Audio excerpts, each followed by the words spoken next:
Comment vendre plus facilement en faisant s'auto-convaincre tes prospects? Bonjour à tous, bienvenue dans cette nouvelle vidéo. Bienvenue par ici. Si c'est la première fois que tu viens par ici, tu vas être un peu étonné de certaines choses que je vais faire. C'est tout à fait normal, je te les expliquerai à la fin de la vidéo. Aujourd'hui, je voudrais qu'on prenne quelques minutes pour parler de vente. Alors bien entendu, j'ai un intérêt pas caché du tout à te parler de ça. Cette semaine, nous lançons exclusivement une formation sur la vente, comment vendre plus facilement en faisant s'auto-convaincre tes clients. Je te mettrai le lien dans la description, je t'invite à aller regarder. Si tu vois cette vidéo après, cette formation sera fermée. Elle est disponible seulement cette semaine pour 100 personnes.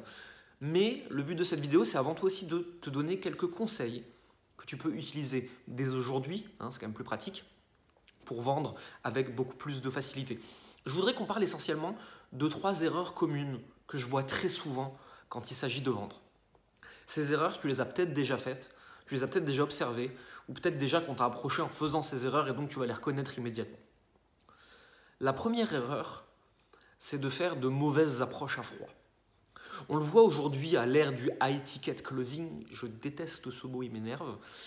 On voit de plus en plus de gens qui contactent d'autres personnes par téléphone, sur Facebook, sur LinkedIn, sur Instagram, avec la volonté pas du tout déguisée de leur vendre quoi que ce soit. Je n'ai absolument rien contre l'approche à froid, c'est une technique qui marche très bien. Il m'arrive de la recommander à certains de nos clients. Le problème que je vois aujourd'hui, c'est que des personnes que je ne connais pas m'ajoutent, m'envoient un message dans la seconde et essayent directement de me coller leurs produits sans savoir si j'en ai besoin ou pas. En dehors du fait que quand on reçoit 150 par jour, c'est insupportable, je pense que tu le sais.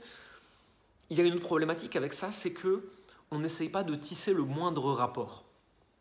Imaginons maintenant que je sois vendeur de voitures, que je me mette dans une rue à Paris ou ailleurs et que je cours après tous les gens qui passent en leur disant « Hey, tu veux une voiture? Hey, tu veux une voiture? Hey, tu veux une voiture ?» Non, non, absolument pas. On ne fait pas ça. Donc dans un premier temps, on apprend à tisser une relation avec les gens, à passer un prospect froid, un prospect tiède, un prospect chaud et on ne propose pas son offre comme ça à n'importe qui de force, sans préliminaire. Voilà, c'est ça. C'est-à-dire que je ne sais même pas encore comment tu t'appelles, tu as déjà enlevé ton pantalon. Calme-toi, ne va pas trop vite, tu brûles les étapes. La deuxième erreur que je vois très souvent, c'est des personnes qui sont needy, qui ne sont pas sûres de leur offre, qui sont dans la demande, qui n'ont pas confiance en ce qu'ils vendent. Ça se voit immédiatement. En fait, c'est des phrases comme je ne suis pas sûr que ça t'intéresse, mais au cas où, je pense vraiment que tu devrais peut-être regarder ça, mais si tu veux pas, c'est pas grave. Aïe, aïe, aïe. Non, c'est-à-dire qu'en fait, si je suis prêt à acheter quelque chose chez toi, un produit, une offre, un accompagnement, c'est que je pense que tu peux vraiment m'aider en fait. Si toi-même tu n'as pas confiance dans le fait de pouvoir m'aider et que tu te places vraiment en dessous de moi, comment tu veux que moi je te fasse confiance dans le fait de pouvoir m'aider et que j'ai envie d'acheter ce que tu as à vendre? Deuxième erreur principale. La troisième, et celle-là c'est celle qui m'énerve le plus, elle me rend chèvre littéralement, comme dirait ma grand-mère, c'est de placarder sur des personnes ce que vous supposez qu'ils ont comme problème et comme attentes, sans même écouter leurs réponses. Je vais t'expliquer, ça m'est arrivé il n'y a pas très longtemps que ça sur Instagram. Une personne me contacte en me disant « Tu es entrepreneur et tu vends des produits sur Internet, donc tu sais que Instagram est une stratégie dont tu as absolument besoin et tu devrais la développer, sinon tu perds des ventes. » Je lui réponds très simplement « Est-ce que tu penses que Instagram est mon principal problème, mon principal challenge ?»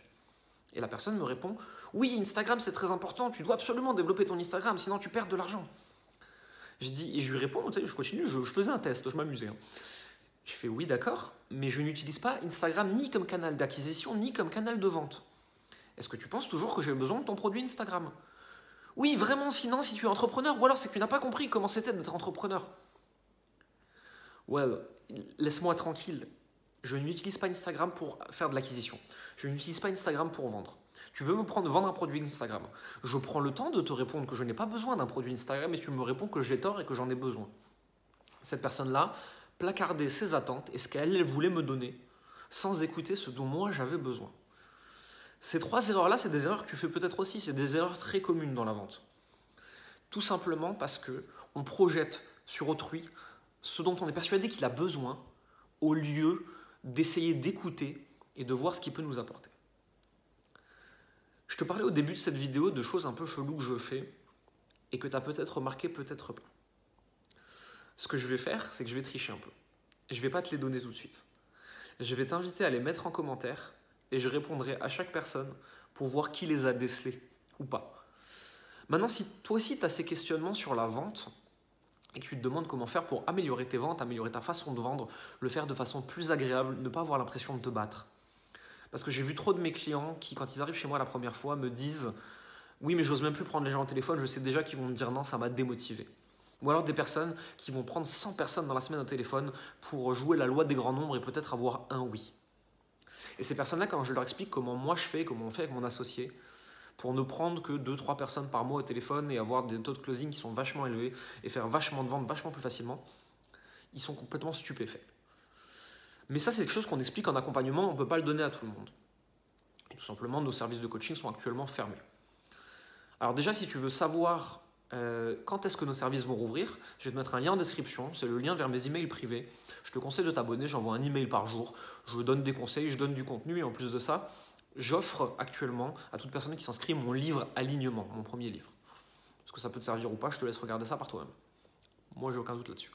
La deuxième chose, c'est effectivement cette semaine, on a une formation sur la vente qui est ouverte seulement cette semaine. Comment vendre plus facilement? Je vais également te mettre le lien en description. Je te recommande vivement d'aller voir. Est-ce que ce sera encore ouvert quand tu vas cliquer sur le lien? J'en sais rien. Est-ce que c'est vraiment pour toi? Ce sera à toi de le déterminer. Mais je sais que ça a déjà aidé beaucoup de gens jusqu'ici, que ça peut encore en aider beaucoup plus pour la suite.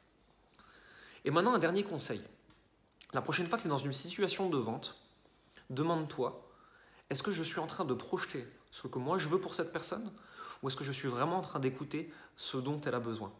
C'est tout pour aujourd'hui. N'hésite pas à mettre un pouce si tu as aimé la vidéo, à t'abonner à la chaîne, toutes ces choses-là comme ça, comme d'habitude. N'hésite pas à partager cette vidéo à une personne que ça peut aider. C'est comme ça qu'on va aider plus de gens, c'est comme ça qu'on va faire des trucs un peu plus cool. Sur ce, je te dis à très bientôt. Bonne journée.